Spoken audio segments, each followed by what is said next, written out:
দরজা খুলে আছে, পাড়ার ছেলেরা কই গো ভাবি বলে ঘর ঢুকে পড়ল।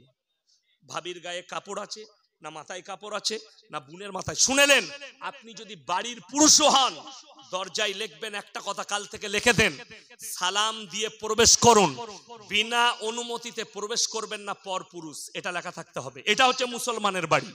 কেন? সালাম দিবেন আসসালামু আলাইকুম, ভাইজান আছেন? বাড়ির মেয়েরা বলল বাড়িতে নেই, বাজারে গেছে, পরে আসবেন, সে পর পুরুষ। বাড়ির পুরুষ আপনি, আপনার বাড়িতে মা আছে, বোন আছে, আপনার বিটি আছে, আপনি যদি সালাম দেন আসসালামু আলাইকুম দিয়ে বাজার নিয়ে ঢুকেন, বাড়িতে যদি মায়ের কাপড়টা মাথার সরে যায় ঢাকা নিবে, বিটির কাপড় যদি বুকের সরে যায় ঢাকা নিবে, ইজ্জত বেঁচে যাবে। আপনি নারীদিকে ইজ্জত করুন, আল্লাহ আপনাকে ইজ্জত দিবে। জোরে বলুন ইনশাআল্লাহ। সবাই করবেন, জোরে বলুন ইনশাআল্লাহ। যারা যুবক আছেন তাদেরকে একটা উপদেশ দিয়ে যায়, তোমার বন্ধুত্ব বাজারে শেষ করবে, তোমার বন্ধুত্ব খেলার মাঠে শেষ করো, বন্ধুত্ব চায়ের দোকানে শেষ করো। বন্ধুত্ব যদি ঘরের ভেতরে চলে যায়, বিবির খাটে গিয়ে গল্প হয়, তোমার বিবি পরকীয়ায় জড়িত হবে, আর ইসলামের শরীয়ত সম্মত হারাম। একটা কথা বলি, আমাকে যদি আমি যদি আপনাদের কাছে আসি, হয়তো কারোর সঙ্গে বন্ধুত্ব হলো, সে আমাকে বাড়িতে নিয়ে গেল, বলে ইয়াসিন ভাই আপনি ভাবির সাথে গল্প করুন, আমি একবার বাসুবাটি বাজার থেকে আসি। তো আমি যদি এরকম এক সপ্তাহ গল্প করতে পাই, তো তোর বউকে তো এমনি নিয়ে পালাবো আমি। বুঝতে পেরেছেন কথাটা আমার? বুঝতে পারছেন তো? কেন? আল্লাহ তাআলা মানুষের মধ্যে একটা জিনিস দিয়েছে, সেটা হচ্ছে নফস।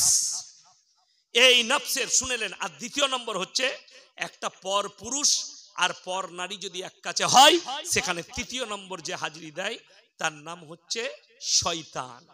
আর সে উস্কানি মারে। এই যে রাস্তাঘাটে আমি ঢোকার সময় দেখলাম ছেলে মেয়ে সব হাঁটছে, মেলার মতো করেছে, সেখানে ছেলে মেয়েরা আছে। তো ছেলে মেয়েরা, শুনেলেন, ওই জন্যে ফুরফুরার জমিনে মেয়েদের যাওয়া নিষেধ, 3 দিন ওরসে। ঠিক বলছি না ভুল বলছি বাবা? কেন? দাদা হুজুর পীর কেবলা রহমতুল্লাহ আলাই তিনারা জানতেন নারী কতটা খাতারনাক। ওই জন্য তিনাদের জওয়ানা থেকে নিষেধ করে গেছেন, ওরসে মেয়েরা আসতে পাবে না। জোরে বলুন সুবহানাল্লাহ। আমার ভাই, মেয়েরা গেলে আর ছেলে আর মেয়ে যদি এক কাছে হয়, শয়তান ছেলেটাকে বলবে দে বে চালিয়ে দে। মেলাতে কি হয়, ছেলে চিমটি কেটে দিয়ে পালিয়ে গেল, এর মধ্যে কোনো মেরে দেয়, মারে না, ঠিক বলছি? এই যারা মারে সেই যুবকরা বুঝতে পারছে যে আমরা তো করি। আল্লাহ আমাদের সকলকে হেফাজত করুক। জোরে বলুন আল্লাহুম্মা আমিন। আল্লাহ আমাদের জানের মালের হেফাজত করুক, আমাদের কারবারের ব্যবসা বাণিজ্যের হেফাজত করুক, আল্লাহ ইমানের হেফাজত করুক। ওয়ামাল হায়াতুদ দুনিয়া ইল্লা মাতাউল গুরুর। এই দুনিয়াটা আল্লাহর কসম, আল্লাহ কোরআনে বললেন সম্পূর্ণ তোমাদের জন্য ধোঁকা, তোমাদের পরকালের জিন্দেগিটাই আসল জিন্দেগি। আর আল্লাহর কসম, পরকালের জিন্দেগিতে যে জান্নাত কামাতে পারলো সেটাই আসল। এই দুনিয়া হচ্ছে রং তামাশার। আমাদের যুবকরা শোনো, তোমরা নারীদের শরীর দেখে উৎফুল্ল হবে, তোমরা নারীদের বুক দেখে উৎফুল্ল হবে, তোমরা নারীদের সবকিছু দেখে উৎফুল্ল হবে। আল্লাহর কসম, এই নজরটাকে নিচে করো। তোমার চোখেতে তোমার স্ত্রী ছাড়া যেন কারুর চেহারা তোমার চোখে না ধরে। ওই জন্য একটা কাজ করতে হবে। আমাদের মায়েদের একটা খালি খারাপ কাজ আছে, কি? মায়েরা সাজে কোথায়? বাজারে যাবে, বাসুপাটি বাজারে, 3 বার ফেয়ার লাভলি, 2 বার ঠোঁট পালিশ, 3 বার শাড়ি কুচা, 4 বার চুলা চুড়বে। আর যখন স্বামীর কাছে বিছানায় যাবে তখন মনে হবে ঠিক খেপিটি। স্বামী বলবে এই ওদিকে সরে যা, সরেছো, ওকে আর ভাল লাগবে না। শুনেলেন মায়েরা, স্বামী যখন সন্ধ্যাবেলায় যদি আসে, বিকেল বেলায় আসে, ভালো করে পরিষ্কার পরিচ্ছন্ন কাপড় পরে যেন স্বামীর আকর্ষণ হয়। স্বামীর কাছে তোমার সৌন্দর্যতা প্রকাশ করবে, পর পুরুষের কাছে নয়। আমার মায়েরা স্বামীর কাছে খেপি সেজে যায়, দিয়ে বলে দূরে সো। এই সকালবেলায় হুজুরের কাছে হাজির, আমার স্বামী একদম ভালোবাসে না, হুজুর একটা তাবিজ দেন। পাগলি কোথাকারে, তাবিজে ভালোবাসা নেবে। খুব সাবধান, তুমি নিজেকে তৈরি করো স্বামীর জন্যে, সৌন্দর্যতাকে প্রকাশ করে বাড়িতে বসে থাকো। স্বামী এলে যেন স্বামীর চেহারাটা দেখলে মন ভরে যায়, আহ আমার স্ত্রীকে কত সুন্দর লাগছে কপালে। আমার নবীজি সাল্লাল্লাহু আলাইহি সাল্লাম হাদিসে আছে, যখন বিবিদের কামরায় প্রবেশ করতেন, মা আয়েশা সিদ্দিকা রাদিয়াল্লাহু তাআলা আনহা যখন নবীজি নামাজ পড়ে যেতেন আসরের পরে, কপালে চুম্বন করতেন, এত সুন্দর লাগতো। জোরে বলুন সুবহানাল্লাহ। উপযুক্ত বয়সে নারী পুরুষের বিবাহ দেওয়া। কিসে বললাম? উপযুক্ত বয়সে নারী পুরুষের বিবাহ দেওয়া। আর হায়া এবং শরম নিয়ে আসা। হায়া শরম, যে পুরুষের শরম নাই, লজ্জা নাই, সে কখনো মুমিন হতে পারে না। যে নারী লজ্জা শরম নেই, বুকের কাপড় খুলে যায়, পিঠের কাপড় খুলে যায়, পেটের কাপড় খুলে যায়, এই নারী কখনো মুমিনা হতে পারে না। এটা জাহান্নামের খোরাক এই নারী। আল্লাহ আমাদের সকলকে হেফাজত করুক। জোরে বলুন আল্লাহুম্মা আমিন। ওই জন্য আমার ভাই, এই মাসটা হচ্ছে 12ই রবিউল আউয়ালের মাস। জোরে বলুন সুবহানাল্লাহ। এই মাসে আমরা সকলে জানি নবীজি সাল্লাল্লাহু আলাইহি সাল্লাম দুনিয়াতে এলেন। এই মাসে নবীজি সাল্লাল্লাহু আলাইহি সাল্লাম দুনিয়া থেকে বিদায় নিয়েছেন। এই মাসে রওয়ায়েতে আছে, হাদিসে আছে, এই মাসে আর একটা মারাত্মক ঘটনা আল্লাহ ঘটিয়েছিলেন নবীজির সঙ্গে। সেটা হচ্ছে মেরাজের রাত্রির ঘটনা। জোরে বলুন সুবহানাল্লাহ। 17ই রবিউল আউয়াল। কোন মুহাদ্দিসিন বলেছেন, কেউ বলেছেন 27শে রজব ঘটেছিল।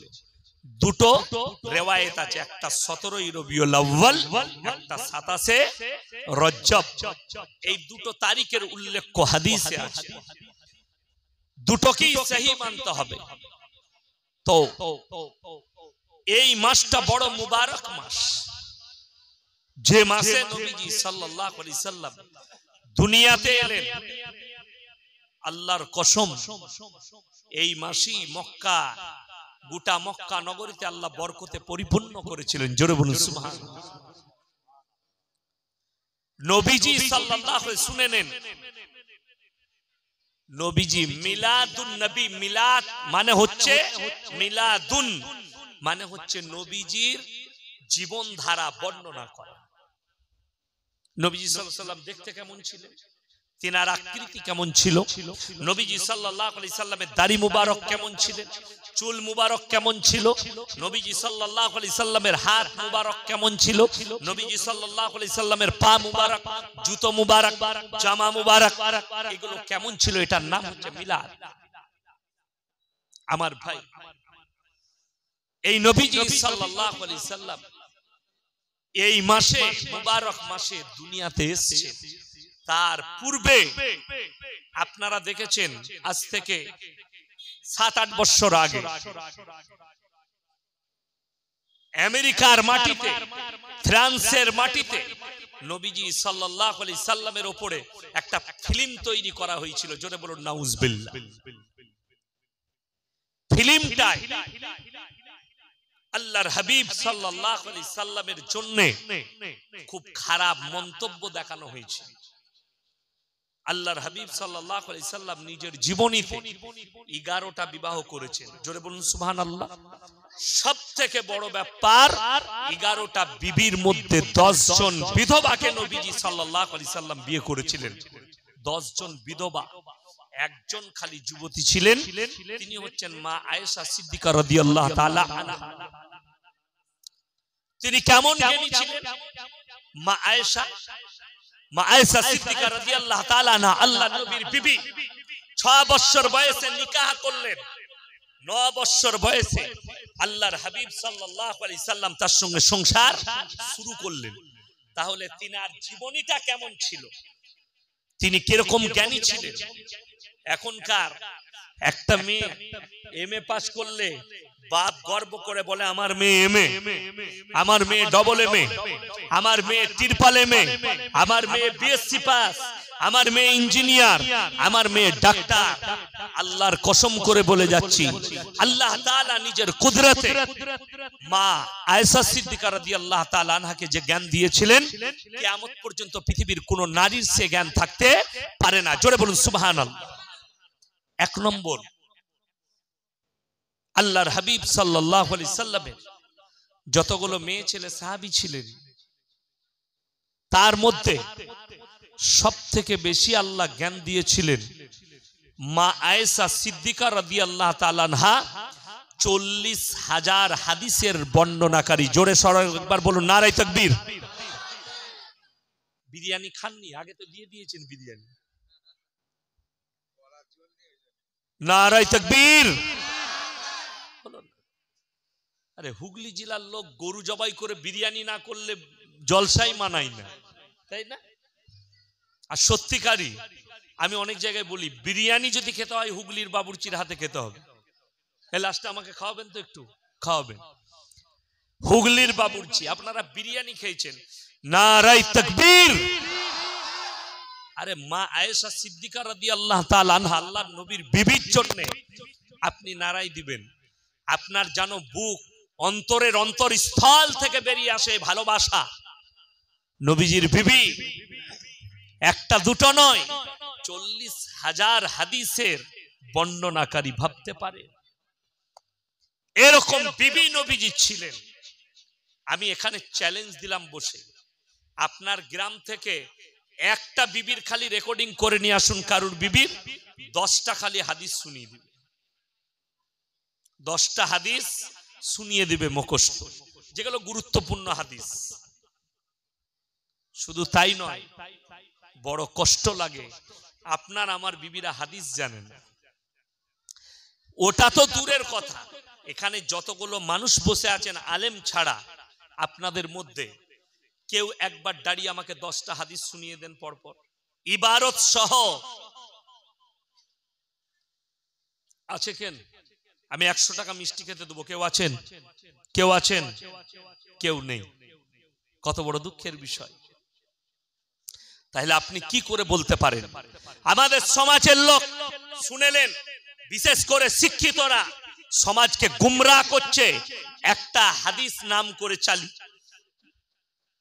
আপনারা শুনেছেন অনেকে, আল্লাহর নবী বলেছেন শিক্ষার জন্য তোমরা চীন দেশে পাড়ি দাও। শুনেননি কথাটা? এ কথা বলুন, শুনেছেন না শুনেননি? অনেকে যদি না শুনে থাকেন তাহলে বলুন শুনেননি। আচ্ছা, তাহলে তুমি হুজুরদের বায়ান শুনো না কেন? কি বুঝলেন? আমাদের অনেক মৌলবীরা আমরা বলে থাকি, অনেক সাধারণ মানুষ বেশি, এটা উলামারা নয়, সাধারণ মানুষ বেশি। আল্লাহর নবী বলেছে হুজুররা জানে না বে চীন দেশে পাড়ি দিবার জন্য, শিক্ষার জন্য।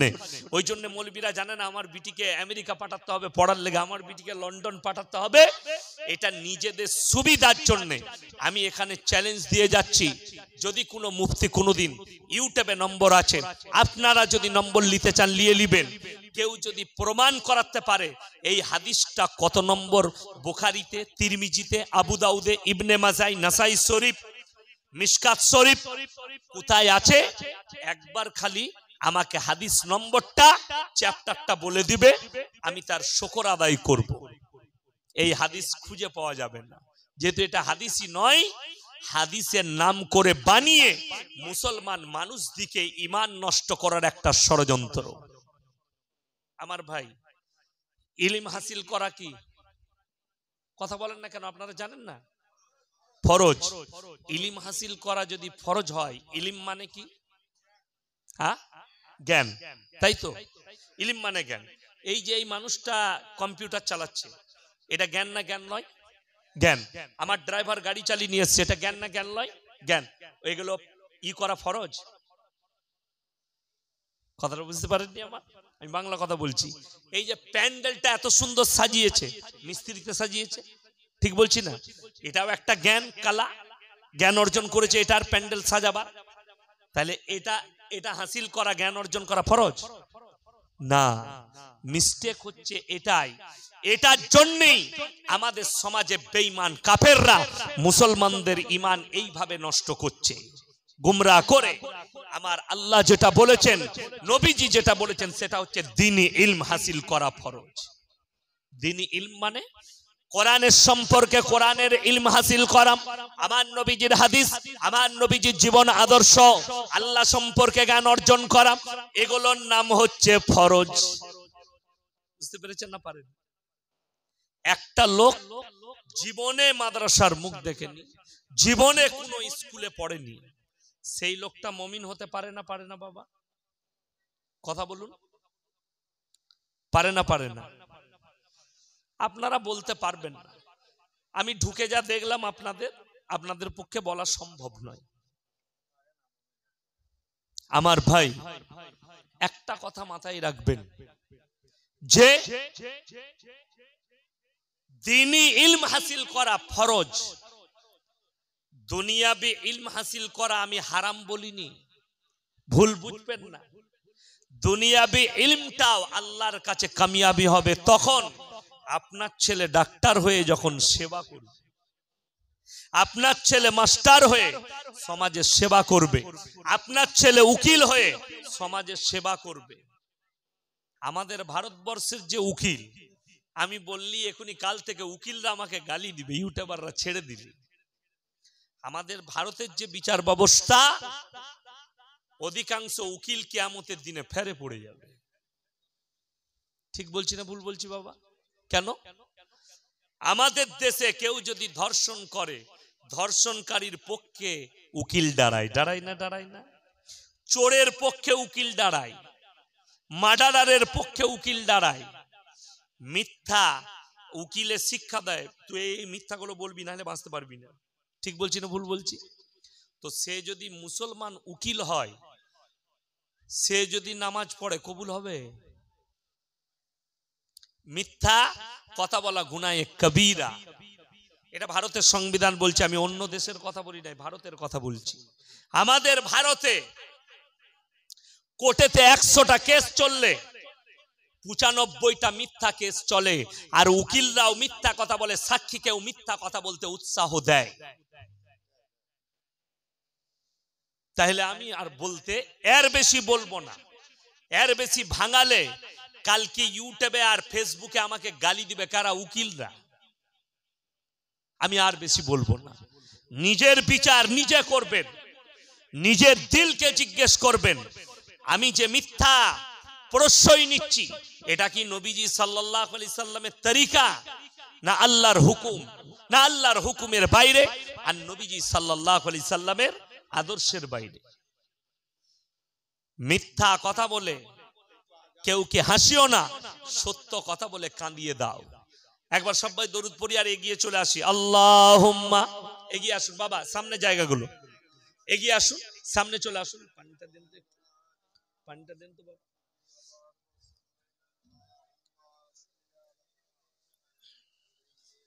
উঠে আসুন, উঠে আসুন, এই যে উঠে আসুন, এই যে সামনে চলে আসুন, আমার কথা বলতে সুবিধা হবে। উঠে আসুন, পেছনের বাড়ি উঠে আসুন। মাশাআল্লাহ, আলহামদুলিল্লাহ, জাযাকাল্লাহ। উঠে আসুন।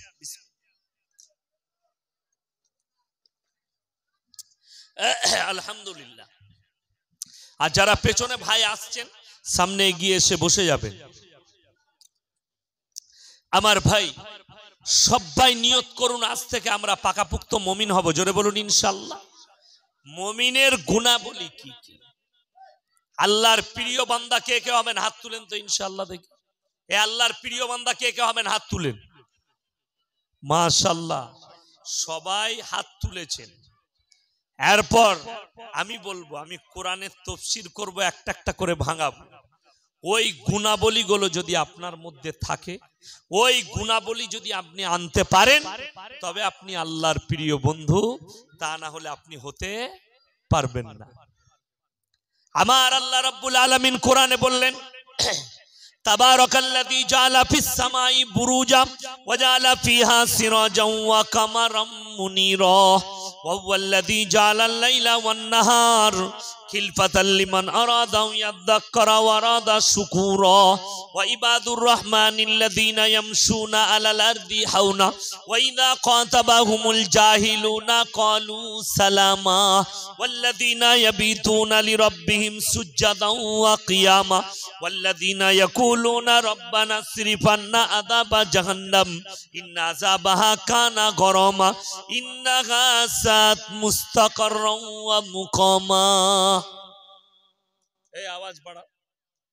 1 কুইন্টালের মৌলবীকে দাওয়াত দিয়ে 50 কেজি মাইক নামিয়ে দিয়েছে। হ্যাঁ ঠিক আছে। আমার ভাই কোরআনকে জিজ্ঞেস করুন, এরপরে একটা একটা করে তাফসীর করে যায়। তাবারাকাল্লাযী জাআলা ফিস সামাই বুরুজা, আমি আল্লাহ রাব্বুল আলামিন এই বুরুজটাকে, এই আসমানটাকে আমি আল্লাহ চন্দ্র সূর্য গ্রহ তারা নক্ষত্র দিয়ে সাজনিত করেছি। ওয়াল্লাযী জাআলাল লাইলা ওয়ান নাহার, দিবা এবং রাত্রি আমি আল্লাহ সৃষ্টি করেছি। তার থেকে তোমরা জ্ঞান অর্জন করবে এবং আমার কৃতজ্ঞতা যাপন করবে। সবাই বলুন, ভালো মন্দ কল্যাণ অকল্যাণের মালিক কে বাবা? আল্লাহ। আমাদের হাওড়া, হুগলি, মেদিনীপুর, 24 পরগনার মানুষরা 3 দিন আগে খবর দেখছে আর ভয় খাচ্ছে, এলো নিকিবে, এলো নিকিবে। কি কিরিসান? আল্লাহ বলছে এমন এমন মাল দেবো নাম খুঁজে পাবি না। কি বুঝলেন? হ্যারিকেন, লণ্ঠন, আপনার আইলা, বুলবুল, হুদহুদ, আল্লাহ বলছে এমন মাল দেবো না আমার খুঁজে পাবি না। কিরিসান। খবরে কি বলছিল? খালি দেখাচ্ছে ম্যাপ নিয়ে, এই সমুদ্র এইখানে আছে, আর মাত্র 500 মিটার, আর মাত্র 500 কিলোমিটারের মধ্যে আছড়ে পড়বে মেদিনীপুর, 24 পরগনা, হাওড়া, হুগলি। মালটা গেল কোথাবে? বুঝতে পারছেন না? এর নাম কি? এর নাম কি? সকলে বলুন আল্লাহ। সবাই বলুন জোরে আল্লাহ। আমি যদি দিই হবে, না দিলে কারোর পৃথিবীর কোনো কাজে লাগবে না। কোথায় ঝড়? টিভি খুলুন, এদের শালা মেঘ না দেখতে দেখতে বলবে উত্তর পশ্চিম দিক থেকে নিম্নচাপ। বৈশাখ মাসে দেখবেন দেখিনি, খালি রোজ খালি টেলিভিশনটা খুলবেন, খালি আবহাওয়া দপ্তর কি বলছে শুনে, উত্তর পশ্চিম দিক থেকে হাওড়া, হুগলি, মেদিনীপুরের ওপর দিয়ে নদিয়া, মুর্শিদাবাদ হয়ে বাংলাদেশের ওপরে চলে যাবে। 180 কিলোমিটার ঝোড়ো হাওয়া বইবে, বজ্র সহ বৃষ্টিপাত হতে পারে। সেদিনে মাল ফাঁকা চলে গেল, কিছুই নাই। আর যেদিনে বললে যে আজকে মেঘচ্ছন্ন আকাশ থাকবে, আবহাওয়া ভালো থাকবে, বৃষ্টির কোনো সম্ভাবনা নাই, খবরটা পড়ে দিয়ে মাল এখন বড় বাজারে এইছে আর দিলে উড়িয়ে। তখন তাকে লোকরা জিজ্ঞেস করছে, তুমি যে এখনই খবর পড়লে মাল নাই, কোথা থেকে এলো? বলে ওয়ারি নাম আল্লাহ, খুঁজে পাবি না এমন দিয়া দুব। কি বলে আমি কি বলছি বুঝতে পেরেছেন? আমি এটা ব্যাখ্যা শোনাচ্ছি কোরআনের। তোমরা জ্ঞান অর্জন করো, আমার কৃতজ্ঞতা যাপন করো, শুকর আদায় করো সিজদায় পড়ে। বৈজ্ঞানিকরা চন্দ্র সূর্য গ্রহ তারা নক্ষত্র মঙ্গল প্লুটো সব খুঁজে পেয়েছে আসমান থেকে আর কোরআন থেকে। শুকর আদায় তারা করে না বলে শালা আমরা খুঁজেছি। কোরআনে না দিলে খুঁজে পেতিস না। আপনি যারা ভূগোলের ছাত্র আছে, স্টুডেন্ট আছে, যারা স্কুলে পড়ে, হাই স্কুলে, 8-এ, 12-এ, দেখবেন লেখা আছে পৃথিবীর থেকে সূর্য আমরা পড়েছি কত লক্ষ গুণ বড় বাবা? 13.5 লক্ষ গুণ বড়। আচ্ছা বলতে পারবেন কার বাপের মিটার দিয়ে মেপে হলো তারা? আন্দাজে আটকালে। কেন? তারাই বলছে সূর্য ধারে কাছে গেলে জ্বলে পুড়ে মরে যাবে। গলে গেল। কিভাবে মাপলে? আন্দাজ আটকাল। আন্দাজে একটা অনুমান, মাপার ক্ষমতা নাই। তাহলে ওটা সত্যও হতে পারে, মিথ্যাও হতে পারে। সঠিকটা কে জানেন? সকলে বলুন আল্লাহ। তাহলে দিবা এবং রাত্রি আল্লাহর কসম, যেটা কোরআন শোনালাম আপনাদেরকে, সূরা বনী ইসরাঈল, মেরাজের রাত্রির ঘটনা। পৃথিবীর বহু বেঈমান কাফের, মুসলমানদের মধ্যে অনেক নাস্তিক আছে, অনেক নেমোখারাম আছে, শিক্ষিত, যারা নবীজির অনেক কথা মেনে নেয় না। আল্লাহর নবী সাল্লাল্লাহু আলাইহি সাল্লাম সশরীরে মেরাজে গেছেন, এটা সবাই বিশ্বাস করবো, জোরে বলুন ইনশাআল্লাহ। এবং রিওয়ায়েতে আছে, কোরআনে আছে।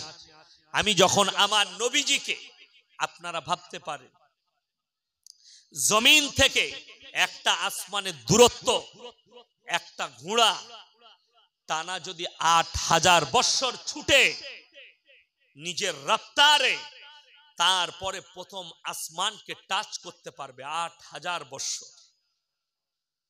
এরকম 7টা আসমান, সিদরাতুল মুনতাহা, তারপরে আল্লাহর আরশ কুরসি।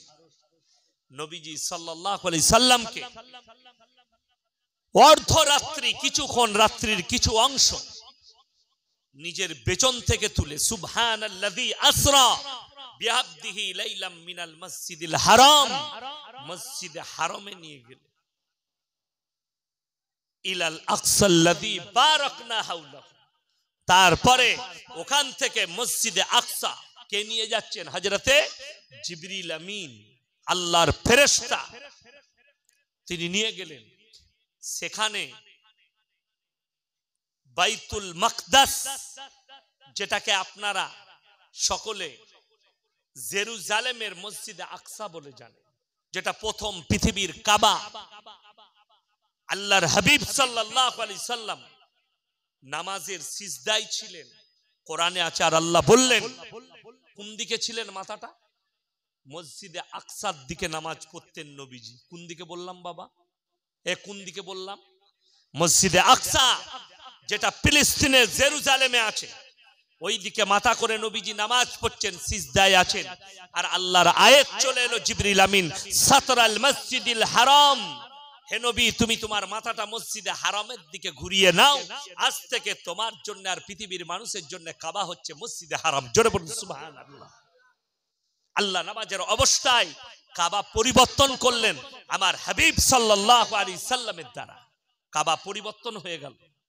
নবীজি মাথা নামাজের অবস্থায় ফিরালেন কাবার দিকে।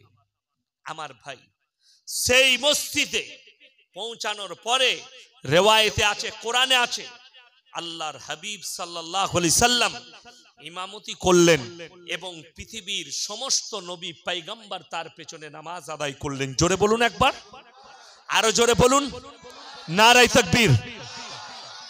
আমার ভাই, এখানে একটা খুব সুখের কথা আমি শোনাবো আপনাদেরকে, এবং আজ থেকে যদি আপনি আল্লাহর প্রিয় বন্ধু না হতে পারেন, আপনার থেকে দুর্ভাগ্য আর কেউ হতে পারে না। সব থেকে প্রথমে এখানে কোথায় রাখলাম আমি? আল্লাহর নবী নামাজ পড়াচ্ছেন মসজিদে আকসায়, এখানে ছাড়ছি আমি। আবার জিজ্ঞেস করবো আপনাদেরকে যে কোথায় ছেড়েছি, আমার মনে থাকবে না, আমি বয়ান করছি। একটু অন্য লাইনে যাচ্ছি বুঝাবার জন্য যে আল্লাহ উম্মতে মুহাম্মাদীকে কতটা ভাগ্যবান করেছেন। আমরা সকলে কি বাবা? উম্মতে মুহাম্মাদী। আমি ফেসবুকে দেখছিলাম, আমি মোবাইলে দেখছিলাম, আমাদের দেশের সনাতনী ভাই, এক হিন্দু ভাই একটা হিন্দু মেয়ে কয়েকটা বুলিয়া উড়িয়েছে, আমাদের বিপক্ষে কথা বলেছে। সত্যিকারই শুনেলেন, একটা হাদিস শুনেন নবীজি, তোমরা কারু দেবদেবীকে গালি দিও না, কারু ধর্মকে খারাপ বলো না, সে তোমার আল্লাহকে গালি দিবে, তোমার ক্ষতি হবে। বুঝতে পেরেছেন না পারেন? এটা নবীজির হাদিস। তোমরা কারু দেবদেবীকে, কারু ধর্মকে, কারু ঠাকুরকে গালি দিও না। আমাদের মুসলমানদের অনেক, যাদের মধ্যে জ্ঞান নেই, ইসলামিক কৃষ্টি কালচার নাই, অনেক দেবতাদিকে গাল দিয়ে ফেলে। তাদেরকে অবিলম্বনে গ্রেফতার করে তাদের উপরে অ্যারেস্ট ওয়ারেন্ট জারি করা দরকার। কখনো করবেন না মুসলমান যুবক হলে। অর্ডার নেই আপনার প্রতি, আমার নবীজির তরফ থেকে নিষেধ আছে। তুমি নিজের আল্লাহকে ভালোবাসো, ওই জন্য তো কোরআনে আছে লাকুম দীনুকুম ওয়ালিয়া দীন, তুমি তোমার ধর্ম পালন করো, আমি আমার ধর্ম পালন করব। এটাই হচ্ছে পৃথিবীর সম্প্রীতি। জোরে বলুন সুবহানাল্লাহ। আমার ভাই, তাদেরকে দেখলাম বলেছে, अरे ये मुसलमान इस्लाम तो 1400 साल पहले आया। यूपी, আপনারা অনেকে হয়তো ফেসবুকে বক্তব্য শুনেছেন, তার সে বলেছে 1400 साल पहले इस्लाम आया और सनातनी 5000 साल पुराना है। সে কি মিথ্যা কথা বলেছে? কথা বলুন না। সনাতনী ধর্ম 5000 নয়। শুনেলেন, এই গাছের উপাসনা, পাথরের উপাসনা, সূর্যের উপাসনা, পানির উপাসনা, দেবদেবীর উপাসনা শুরু হয়েছে কোন নবীর জামানা থেকে? একজন বলুন, 50 টাকা দেবো চা খেতে। বুঝতে পারছে এটা কোথায় কষ্ট লাগছে জানেন? আপনারা এখনই যদি জিজ্ঞেস করি, দাদা হুজুর পীর কেবলা রহমতুল্লাহ আলাইকে ভালোবাসেন? জি। কি ভালোবাসিস? ইসলামের তো কিছুই জানিস না। বুঝতে পেরেছেন না পারেননি? দাদা হুজুর পীর কেবলা রহমতুল্লাহ আলাই 5 হুজুর কি দিয়ে গেল, আপনারা কি নিলেন ঘরের কাছে থেকে? কিছুই নিতে পারেননি। কি করে দাওয়া করবেন? দাদা হুজুর পীর কেবলা রহমতুল্লাহ আলাইহির মুরিদ, লজ্জা হওয়া দরকার যে আপনি ইসলামের কোন আদর্শ আপনার মধ্যে আনতে পারেননি। দাদা হুজুর পীর কেবলা রহমতুল্লাহ আলাইহি কষ্ট পাবে আপনাদের মতো মুরিদের দ্বারা। আমার ভাই জানেন, হযরতে নূহ নবীর জামানা থেকে শুরু হয়েছে। মনে রাখবেন, আমি যদি পরবর্তীতে আসি তো আমি এটাই প্রশ্ন করব, কার জামানা থেকে বললাম? হযরতে নূহ নবী। আল্লাহ তাআলা হযরতে নূহ নবীকে 950 বছরের হায়াত দিয়েছিলেন। জোরে বলুন সুবহানাল্লাহ। 950 বছর। চলুন আপনাকে একটা কথা বুঝিয়ে দিই, নবীরা মাসুম না মাসুম নয়? কথা বলেন না। নবীরা জান্নাতি না জান্নাতি নয়? নবীরা জান্নাতি, নবীরা মাসুম। আমাদের দেশে আমাদিকে দাওয়াত দেন। আমি সেদিন আমার গ্রামের দুটো ছেলে দাওয়াত দিতে এসেছিল আমাকে, পাশের গ্রামে, যে হুজুর একটা বাড়িতে মিলাদ করব, আপনি যেতে পারবেন? আমি বললাম বাবা ডেট খালি নাই, তবে আমার মাদ্রাসার একটা হুজুরকে আমি পাঠিয়ে দেব। বললে যে আমার জানেন চাচা হয় মারা গেছে। আমরা কি করে মারা গেল বাবা? বলছে হুজুর অতিরিক্ত মদ খেত, মদ খেয়ে লালায় পড়ে মারা গেছে। তার লেগে আমি বললাম মিলাদ পড়াবি, দোয়াটা তুই শিখিয়ে দিয়ে যা, কি দোয়া করব। কথাটা ভালো করে বুঝতে পেরেছেন না পারেননি? তার জন্য আল্লাহর কাছে কি দোয়া করব? আমার যে হুজুর যাবে কিংবা আমি যাব, তো দোয়াটা কি করব তুই বলে দিয়ে যা। রব্বানা আতিনা ফিদ দুনিয়া, আল্লাহ 3 বোতল বেশি খেয়েছে, ট্রেনে পড়ে মারা গেছে, আমাকে 500 টাকা দিয়ে হায়ার করেছে, আর বাপকে যাও করে জান্নাতে দিতে হবে। আমাকে মারবে না? মারবে না ফেরেশতারা? আপনারা বলছেন, হাসেন না, আমি খুব দামি কথা বলছি। এই কথাটা সোনা দিয়ে লিখে রাখুন, বাড়িতে কলমে নোট করুন আর পকেটে ভরুন। যদি কারুর বাপের চোখের সামনে সন্তান পানিতে ডুবে মারা যায়, বাপ ঝাঁপ দেবে না দেবে না পানিতে? হ্যাঁ না না বলুন। দেবে। কোন বাড়িতে যদি আগুন ধরে, তার সন্তান যদি সেই বাড়িতে আটকিয়ে থাকে, তো সেই বাপের কাছে আগুনটার আগুন থাকবে? বাপ সে তার সন্তানকে বাঁচাতে যাবে। আমার ভাইয়েরা, আমার মায়েরা, বোনেরা, হযরতে নূহ নবী নৌকার ওপরে আছেন, আর তার ছেলে কিনান পানিতে হাবুডুবু খেয়ে মারা যাচ্ছে। নূহ নবী বলেছিলেন, হে আমার কওম, হে আমার সন্তান, শুনে নাও, তোমরা আমার আল্লাহকে বিশ্বাস করো, আমার প্রতি কলমা পড়ে ঈমান আনো। তারা বললে কেন? তুমি তো নতুন আল্লাহর একটা ঈমান এনেছো, নতুন আল্লাহ তৈরি করেছো, আমরা এতগুলো মাবুদকে মানিয়ে গুলো কি তোমার মনোভূত হচ্ছে না? হযরতে নূহ নবী বললেন, তা না হলে আমার আল্লাহ তোমাদিকে কঠিন আযাবে মুবতালা করবে, মুষলধারার বৃষ্টি দেবে, আর তোমাদিকে বন্যাতে ডুবিয়ে দেবে। নূহ নবীর ছেলে কিনান বললে, হে আমার আব্বাজান, শুনে নাও, তোমার আল্লাহকে বলে দাও, তোমার আল্লাহর যদি আগুন বলো, পানি বলো, যত যদি তোমার আল্লাহ বন্যা দেয়, এমন উঁচু জায়গায় চেপে যাব যেখানে তোমার আল্লাহর পানি পৌঁছাবে না। জোরে বলুন নাউজুবিল্লাহ।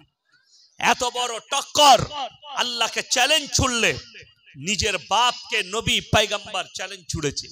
আমার আল্লাহ রাব্বুল আলামিন রাতের অন্ধকারে যখন হাবুডুবু খাওয়ালেন, বন্যায় পতিত করলেন, তারা যখন হাবুডুবু খাচ্ছে, আর নূহ নবী নৌকার উপরে।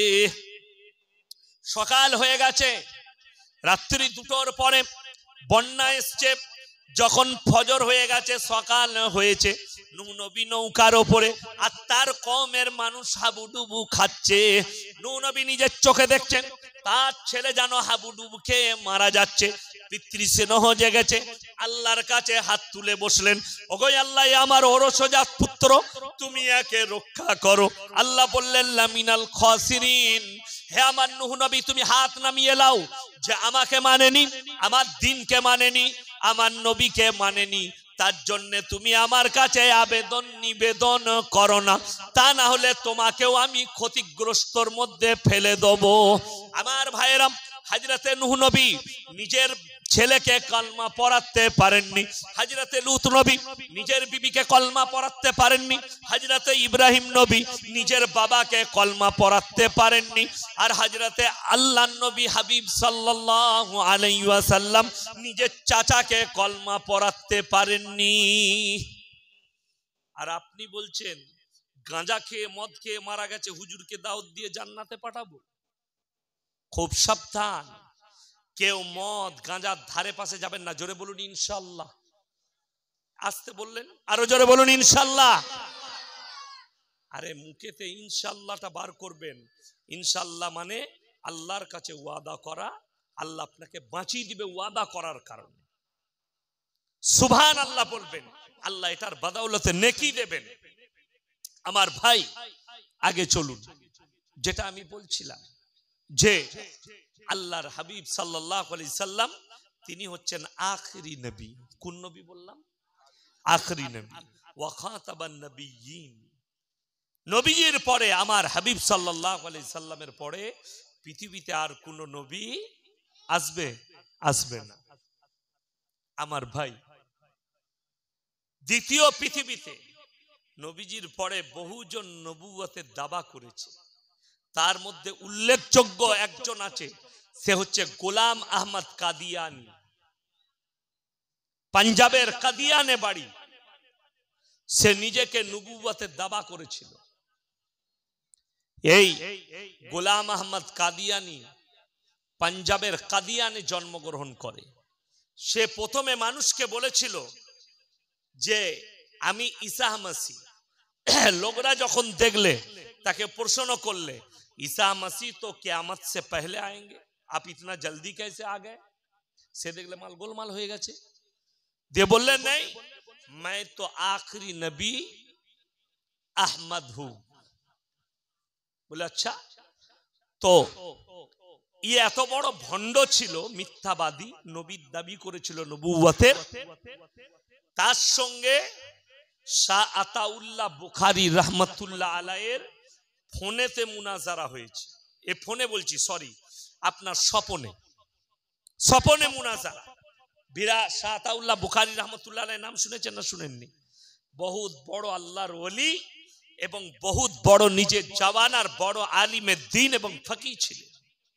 স্বপনে লড়াই হচ্ছে।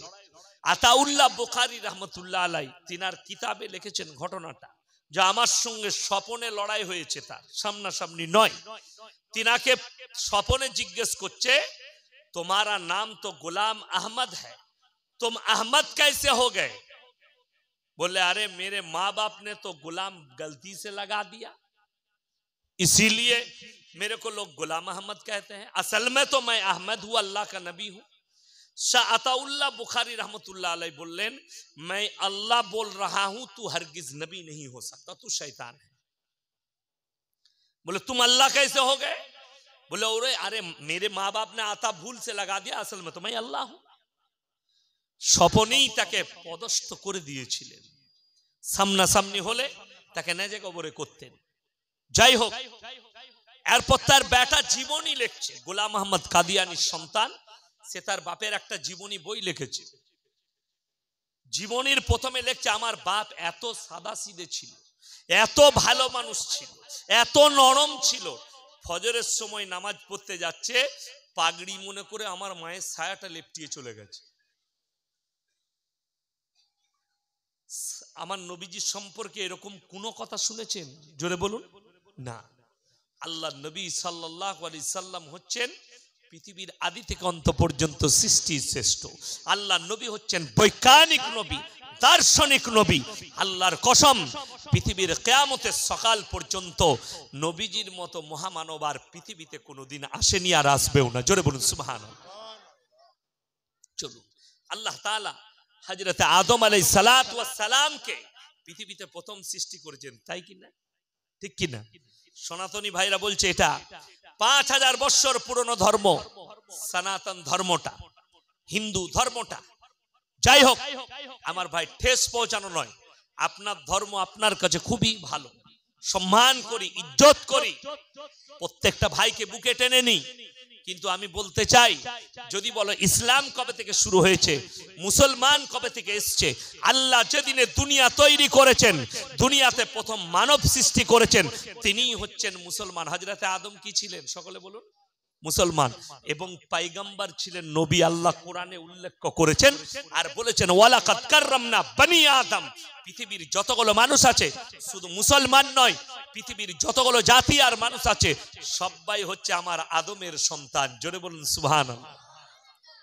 যদি বলেন কোরআন থেকে দলিল দেন, শুনেন সূরা নিসা। কোন সূরা বললাম? সূরা নিসা 4 পারা।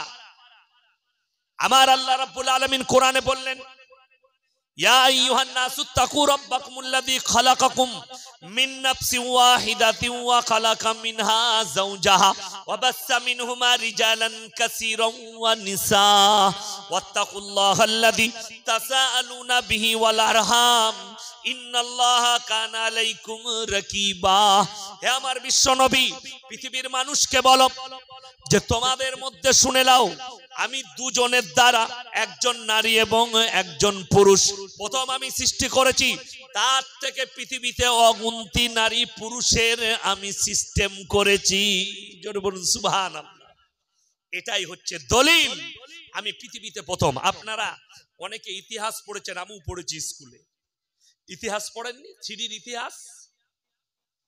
আমি তখন স্কুলে যেতাম, বুঝতে পারলেন? থ্রির ইতিহাসে দেখবেন আদিম যুগের ঘটনা আছে। পড়েননি আদিম যুগের ঘটনা? গাছের ডাল অস্ত্র ছিল, বাঁদর থেকে মানুষ হয়েছে, গায়ের লোমগুলো বড় বড় ছিল, তারা কাঁচা মাংস খেত, পাথরে পাথরে আগুন ধরাতো, তারা জঙ্গলে বাস করত, ঘর বাড়ি জানতো না। এরকম একটা ঘটনা ইতিহাসে লেখা আছে। আমি যখন স্কুলে পড়তাম মনে মনে করতাম, আল্লাহ, আমাদের বাপ দাদুরা বাঁদর ছিল। আমার দাদাজি যিনি ছিলেন না, খুব রাগী ছিলেন, আমাকে খুব ভালোবাসতো আমার দাদাজি। আমি প্রচুর খিদমত করেছি দাদা, কি বললেন? তখন মাদ্রাসায় পড়তাম, দাদার পা ভেঙে গেছিল আমার মনে পড়ে। তো দাদা একটা জায়গায় পায়খানা করতো, আমি নিজের হাতে ডিবিসিতে ফেলে আসতাম সকালে ফজরের পরে, তারপরে ক্লাসে যেতাম। তো আমি এখন বুঝতে পারি আমার দাদাজি দোয়াটাই আমাকে আল্লাহ দিয়েছে। খিদমত করেছি, খিদমতে খুদা মিলে রাহাতে জিন্দেগি। আপনার বড়দের খিদমত করবেন, ইজ্জত করবেন, সম্মান করবেন, কিছু পাবেন দোয়াতে। আমার ভাই, তো আমার দাদাজিকে আমি জিজ্ঞেস করছি, দাদা আচ্ছা বলুন তো, আপনাদের বাপ দাদুদের মধ্যে কেউ বাঁদর ছিল? কেন ভাই? আমরা বইয়ে লেখা আছে বাঁদর থেকে মানুষ। যাই হোক, যখন আমি কোরআন হাদিসের ব্যাখ্যা বিশ্লেষণ পড়লাম, তখন বুঝতে পারলাম আল্লাহ ইতিহাসটা যে লিখেছে এমনি লেখেনি, 14 কেজি গাঁজা খেয়ে লিখেছে। এ কত বললাম? 14 কেজি গাঁজা খেয়ে ইতিহাসটা লিখেছে। কেন? কোরআনে আল্লাহ তাআলা কিভাবে সৃষ্টি করলেন, কিভাবে প্ল্যান নিলেন, সেটাকে আল্লাহ কোরআনের সূরা বাকারায় উল্লেখ করেছেন। জোরে বলুন একবার সুবহানাল্লাহ।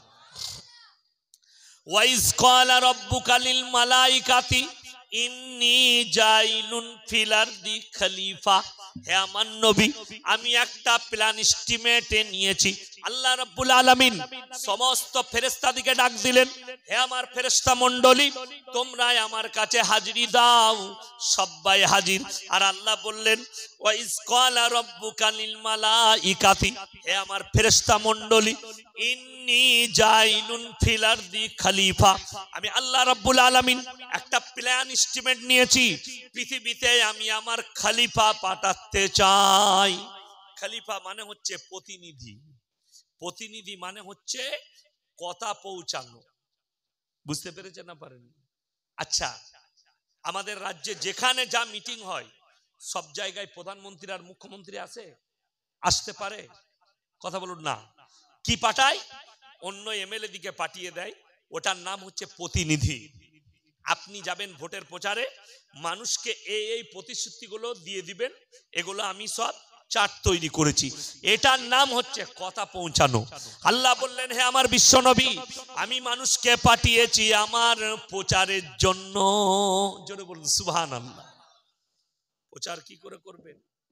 আপনি মসজিদ বাড়ি থেকে বের হয়েছেন, নামাজি দিকে বলছি যারা 5 ওয়াক্তের নামাজ পড়েন, বাড়ি থেকে বের হয়েছেন, মাচায় 5টা ছেলে বসে আড্ডা মারছে, বাবা জোহরের নামাজ পড়বি না? যে আমাদের দেশের অনেক নামাজি আছে, ও যা পাচ্ছে করুক, আমি নিজের নামাজ পড়বো, সে মুমিন হতে পারে না। বুঝতে পেরেছেন না পারেন?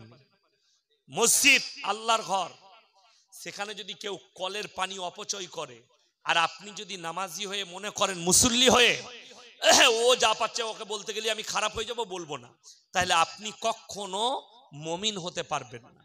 অন্যায়ের প্রতিবাদ করুন। এই মসজিদের পানি এটা লোকসান করো না। আমাদের দেশের অনেক লোক আছে উজু করে, উজু করতে করতে মাথা মুসা করবে, টুপিটা কেন করলে কল খোলা যাচ্ছে, কল পানি করেই যাচ্ছে, কখনো করবেন না। কল বন্ধ করুন, মাথা মুসা করুন, কল খুলে দিয়ে গল্প করবেন না। আল্লাহর কসম, এক একটা কাতরা পানির হিসেব আমার আল্লাহ নেবেন, এক একটা কাতরা পানি। ওই জন্যে আপনি মুমিন হতে গেলে বাড়ি থেকে বেরুবেন, নামাজের দাওয়াত দিবেন। আমার আল্লাহ রাব্বুল আলামিন নবীজিকে কি শিক্ষা দিচ্ছে শুনেলেন? আলিফ লাম রা কিতাবুন আনজালনাহু ইলাইকা লিতুখরিজান নাস মিনাজ যুলুমাতি ইলান নূর। হে আমার বিশ্ব নবী, আমি তোমাকে কোরআন দান করলাম, তুমি পৃথিবীর মানুষকে অন্ধকার জগৎ থেকে আলোর পথটা দেখাবে। জোরে বলুন না সুবহানাল্লাহ। নবীজি মানুষকে পথ দেখাতে এলেন, আর আপনি নামাজি হয়ে শুনেলেন। আপনার উপরে আরো একটা হুকুম কোরআন জারি করেছে, ইয়া আইয়ুহাল্লাযীনা আমানু কুলু আনফুসাকুম ওয়া আহলিকুম নারা। হে ঈমানদার ব্যক্তিরা, তোমরা নিজেদিকে জাহান্নামের আগুন থেকে বাঁচাও, আর তোমার আহলে বর্গ, তোমার পাড়া, তোমার বাড়ির আত্মীয়, তোমার বাপ, তোমার ভাই, তোমার ছেলে, তোমার সন্তান সন্ততি, বিবি, তোমার প্রতিবেশী, সকলকে জাহান্নামের আগুন থেকে বাঁচাও।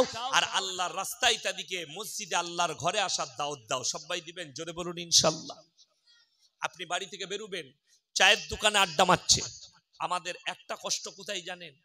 চায়ের দোকানে 3 ঘন্টা সময় কাটায়, সময় লস হয় না, কিন্তু তাদেরকে আবার যদি নামাজিরা বলে বাবা নামাজ পড়িস না কেন, তারা উত্তর দেয় সময় পাই না। ঠিক বলছি না ভুল বলছি? আর হারামখোর 3 ঘন্টা সময় কাটায়। আমাদের দেশের মানুষ বলে দিই, ফরজ নামাজ যদি কেউ নিজে থেকে ছাড়ে গুনাহ হবে না? হবে না? কথা বলুন না, গুনাহ হবে। আপনাকে আমি প্রমাণ দিই কিভাবে ফরজ নামাজ মুসলমান ছাড়ে। আপনাদের এখানে জানাজা হয়, হয় না? আমাদের দেশে, এটা পশ্চিম বাংলার কথা বলছি, আপনাদের খবর জানি না। পশ্চিম বাংলার মাটিতে আমার বর্তমান জেলায় আছে, বেশিরভাগ জেলায় আছে, জানাজার নামাজ পড়তে এসছে, এলান হয়েছে জোহরের নামাজের পরে জানাজা হবে। অনেক আমাদের দেশের হারামখোর আছে, উজু করে মসজিদের বাইরে বসে আছে, নামাজ পড়বে জানাজার, মসজিদে ফরজ নামাজ হয়, পড়ে না। ঠিক বলছি না ভুল বলছি? রাগ করবেন না, গায়ে লাগা কথা, কিন্তু আমি হক কথা বলছি। কেউ যদি জানাজার নামাজ কারু ছাড়া যায়, গুনাহ হবে? দেখেন হুজুররা আছে, এই সব বাবাজিরা আছে, গুনাহ হবে? গুনাহ হবে না। কিন্তু কেউ যদি নিজে থেকে ফরজ নামাজ ছেড়ে দেয়, গুনাহ হবে না? হবে না বাপ? গুনাহ হবে। তাহলে যারা ফরজ নামাজ আদায় করেন না, জোহরের সময় গরু গাধার মতো খেয়ে শুয়ে পড়েন, অথচ মসজিদ পাশে নামাজ পড়েন না। আপনার গ্রামের মসজিদ, যারা গ্রামে মসজিদ করার জন্য পয়সা দিয়েছেন আর মসজিদের হক আদায় করে না, আল্লাহর কসম এই মসজিদ তোমাকে বদদুয়া দেবে, এর বদৌলতে তোমার ঘরে রুজি উঠে যাবে। আমাদের মুসলমানরা বলে বরকত পায় না। আমাদেরকে এলি বলে হুজুর আমার না বাড়িতে একদম বরকত নাই, তো কি করবো বাপ? বলে হুজুর একটা বরকতের তাবিজ দেন না হুজুর। আমার ভাই, যদি আমার তাবিজে আপনার দোকানে বরকত হয়, সব থেকে বড় লোক কে আগে হবে, হুজুর না আপনি? এক কথা বলুন না হুজুর। তা আমি এত বোকা যে আপনার দোকানের বরকত দুবার আমার ঘরে বরকত কেড়ে নেব? আমি 3000 টাকা বেতনে আপনার মসজিদে কাজ করব, যে আমার কাছে বরকতের তাবিজ, আমার তাবিজ আপনার বরকত হবে না, আমার হবে? এই আমাদের দেশের অনেক ছেলে বোকা আছে। আমাকে একটা ছেলে অনেক দিন আগে, 10 বছর হয়ে গেল, বীরভূমে জলসা করেছিলাম, সিউড়ির পাশে সাইথিয়া বলে এক জায়গায়। একটা ছেলে সকালবেলায় ফোন করেছে, আমি মাদ্রাসার ক্লাসে আছি, হুজুর আপনার বয়ান খুব ভালো লাগে, হুজুর আমার একটা কাজ করতে হবে। কি করো বাপ তুমি? বলে হুজুর আমি বিএ 3rd ইয়ারে পড়ি। আমি আচ্ছা কি করতে হবে বাপ? বলে হুজুর যা টাকা লাগে দেব, কিন্তু আমার কাজ করে দিতে হবে। আমি একটা মেয়েকে প্রেম করি, ভালোবাসি, কিন্তু আমার কাছে তাবিজ করে এনে দিতে হবে। তাকে আমি বললাম তাবিজে যদি মেয়ে চলে আসে তাহলে হ্যাঁ রে আমার কাছে আসবে বে, তোর কাছে যাবে কেন? বুঝতে পেরেছেন না পারেননি আপনারা? আমার ভাই, আমরা মৌলবীরা বুকা।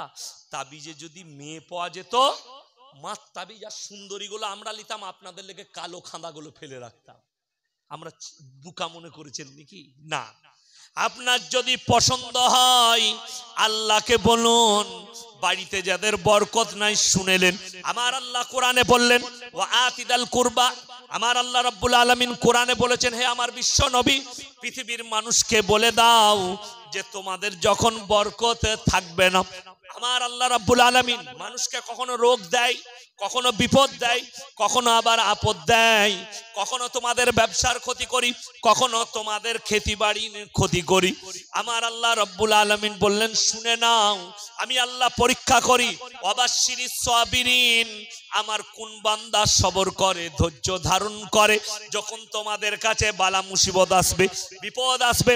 আল্লাহ কোরআনের 2 নম্বর তারপরের আয়াতে বললেন আল্লাযীনা ইযা আসাবাতহুম মুসিবা ক্বালু ইন্না লিল্লাহি ওয়া ইন্না ইলাইহি রাজিউন।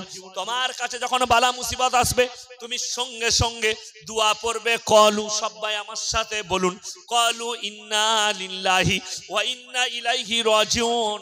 ওগো আল্লাহ, আমরা সকলে তোমারই জন্য আর তোমার কাছেই আমাদেরকে প্রত্যাবর্তন করতে হবে। আমার ভাই, আল্লাহর কাছে কাঁদুন। ভালো মন্দের মালিক সকলে বলুন কে? আরো জোরে বলুন কে? কল্যাণ অকল্যাণের মালিক কে? আল্লাহ। একমাত্র আল্লাহ রাব্বুল আলামিন হচ্ছেন কল্যাণ অকল্যাণ ভালো মন্দের মালিক। চলুন একটু আগে আপনি কতটা ভাগ্যবান একটু অনুভব করবেন, আর আজ থেকে নামাজ পড়বেন, নামাজের দাওয়াত দিবেন। জোরে বলুন ইনশাআল্লাহ। আপনার বিবিকে, আপনার সন্তানকে, আপনার প্রতিবেশীকে নামাজের জন্য দাওয়াত দিবেন। নিজেরা 5 ওয়াক্তের নামাজ কেউ কাজা করব না। জোরে বলুন ইনশাআল্লাহ। আগে চলুন আমার ভাই, আল্লাহ তাআলা হযরত আদম আলাইহিস সালাতু ওয়াস সালামকে সৃষ্টি করলেন, রেখেছিলেন কোথায় বাবা? কত বলুন? জান্নাতে। জান্নাতে রাখার পরে আল্লাহ নিষেধ করলেন, হে আমার আদম, তোমার যতগুলো ফল আছে জান্নাতের সব উপভোগ করো, খাও, যত পানি পারবে খাও, এই একটা গাছের ধারে পাশে যেও না। ভুল বশত যেমনি খেয়েছেন, আল্লাহকে বললেন আল্লাহ মুঝে পায়খানা লাগ গয়া, আল্লাহ বলে নিকলো মেরে জান্নাত সে, পায়খানা লেগেছে। তেমনি আল্লাহ বললেন আমার কথাকে অমান্য করেছো তুমি আর হাওয়া, তোমরা বেরিয়ে যাও। আল্লাহ তাআলা হযরত আদমকে নামালেন পূবে আর পশ্চিমের দেশে নামালেন মা হাওয়াকে, দুজনকে দু প্রান্তরে। রিওয়ায়েতে অনেকজন বলেন আমরা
হযরত আদম আলাইহিস সালাতু ওয়াস সালামকে আল্লাহ তাআলা জান্নাতে রেখেছিলেন, বেরিয়ে যাও। রিওয়ায়েতে আছে হযরত আদম আলাইহিস সালাতু ওয়াস সালামকে শ্রীলঙ্কার পাহাড়ে নামানো হলো, মা হাওয়া আর আদম দুই প্রান্তরে। রিওয়ায়েতে আছে হযরত আদম আলাইহিস সালাতু ওয়াস সালাম কাঁদতে লাগলেন আল্লাহর কাছে সিজদায় পড়ে।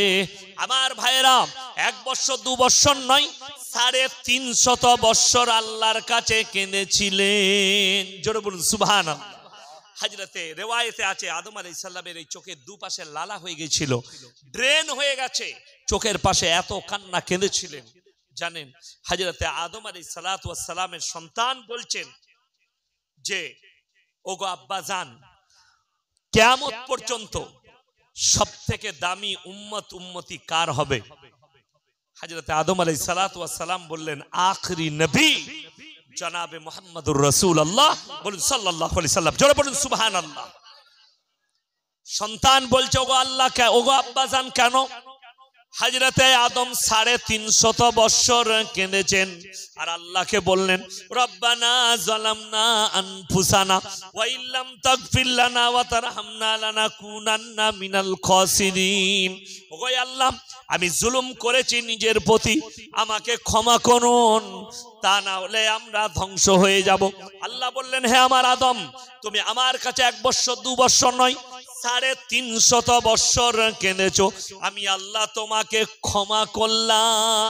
জোরে বলুন সুবহানাল্লাহ।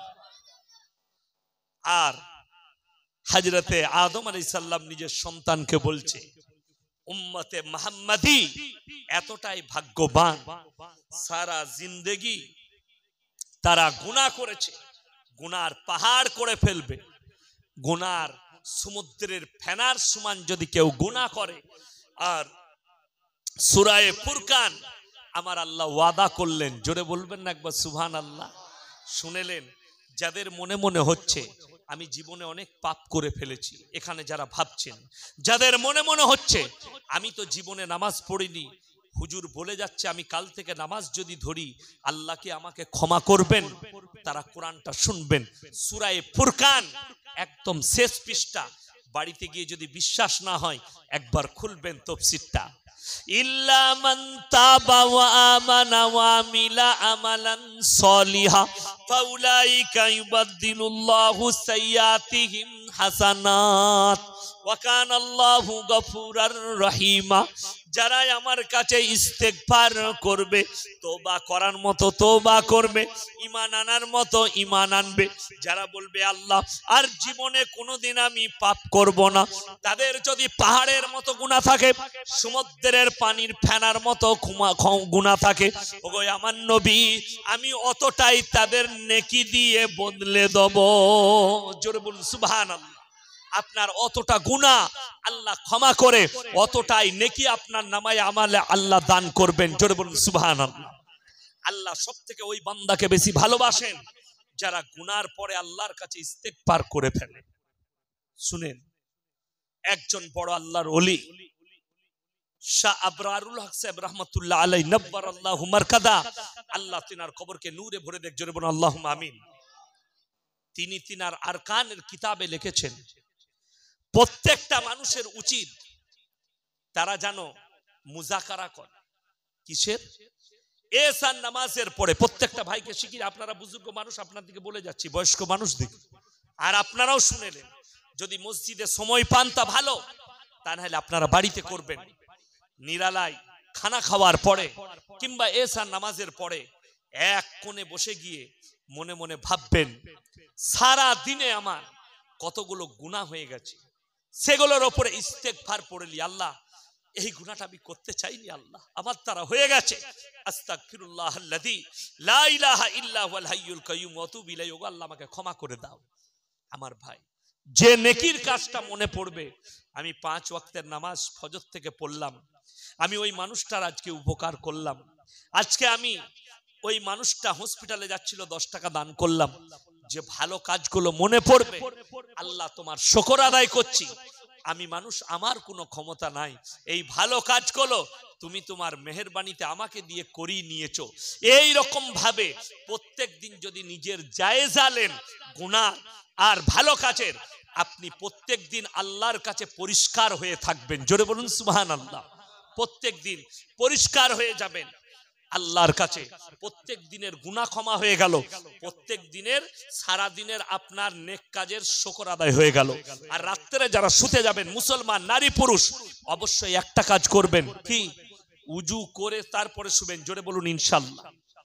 উজু করে শুবেন, কালমা পড়ে শুবেন, উজু করার পরে কালমা পড়বেন, দিয়ে শুবেন। ওই অবস্থায় মৃত্যু হলে আমার নবীজি সাল্লাল্লাহু আলাইহি সাল্লাম হাদিসে বর্ণনা করেছেন, তারা যেন কালমা পড়ে মৃত্যুবরণ করলো, তাদের আর কোনো হিসেব নিকেশ হবে না। জোরে বলুন সুবহানাল্লাহ। আপনি ভাগ্যবান। আমার ভাই, আগে চলুন। আল্লাহ তাআলা কত বড় কত দামি উম্মতি করেছেন। হযরতে মুসা নবী পাহাড়ের উপরে আল্লাহর সঙ্গে কথা বলতেন, জোরে বলুন সুবহানাল্লাহ। আল্লাহ ডাকতেন, এ মেরে মুসা পাহাড় পে আ যাও, পাহাড়ে চলে এসো। জানেন যতগুলো নবী পয়গম্বর এসেছেন দুনিয়াতে, তাদের মধ্যে হযরতে মুসা নবী খালি চেয়েছিলেন, আল্লাহ আমি তোমাকে দেখতে চাই। কে বলেছিলেন? মুসা নবী। আল্লাহ বলেছিলেন ঠিক আছে, তোমার শখ পূরণ হবে। তো সফরে আছেন মরুভূমির প্রান্তরে, কাফিলার মধ্যে একজনের বাচ্চা হয়েছে। বাচ্চা হলে আগুনের প্রয়োজন পড়তো, আগে পড়তো না? এখন তো নার্সভূমে হচ্ছে। তখন বাড়িতে হলে কাঠের আঙার করত স্যাঁক দেবার জন্য। দেখেন বাবাজি বলে দিলে, আমি শুনেছি, আমি তো চোখে দেখিনি, আমি তো ইনাদের ছেলের বয়সী। যাই হোক, তো মুসা নবী দূরে একটা আগুন দেখতে পেলেন। কি দেখতে পেলেন বাবা? আগুন দেখতে পেলেন। তার কওমকে বললে, তোমরা অপেক্ষা করো, আমি যেন ওখানে আগুন জ্বলছে তোমাদের জন্য আগুন আনতে পারি। আমার ভাইয়েরা, মুসা নবী চলতে চলতে একদম তুর পাহাড়ে প্রবেশ করে গেছেন। আল্লাহ বললেন, ওগো আমার নবী, আওয়াজ দিলেন, তুমি তোমার চপ্পলটা খুলে ফেলো। ইন্নাকা বিলওয়াদিল মুকাদ্দাসি তুয়া, হে আমার মুসা, তুমি আমার পবিত্র তুয়া পর্বতে আরোহণ করেছো। আমার ভাইয়েরা, আরো একটু এগিয়ে